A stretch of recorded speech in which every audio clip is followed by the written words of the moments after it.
Talent of Pakistan जी chairperson ऐं तहरीक इंसाफ जी अॻवान सबीन जावेद भिक्षा पहुची हज़रत शाह अब्दुल लतीफ़ भिटाई रहमतुल्लाह अलैहि जी मज़ार ते हाज़िरी भरी ऐं दुआ घुरी। मीडिया ऑफिस ते सहाफ़ियुनि सां ॻाल्हाईंदे हुन चयो त इमरान ख़ान दुनिया जो मक़बूल तरीन लीडर आहे। मुल्क जो अवाम इमरान ख़ान सां गॾु आहे।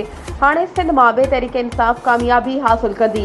पार्टी में शामिल थींदड़ अॻवाननि ख़िलाफ़ इंतकामी कार्रवाइयूं थी रहियूं आहिनि, जंहिंजी इंक्वायरी थियणु घुरिजे। अवाम खे पंहिंजा हक़ इंसाफ़ न मिलंदो त यकीनन अमन अमान ख़राब थींदो। उन लाइ हुक्मराननि खे घुरिजे त मुल्क जी अवाम खे रिलीफ ऐं इंसाफ़ फ़राहम कनि।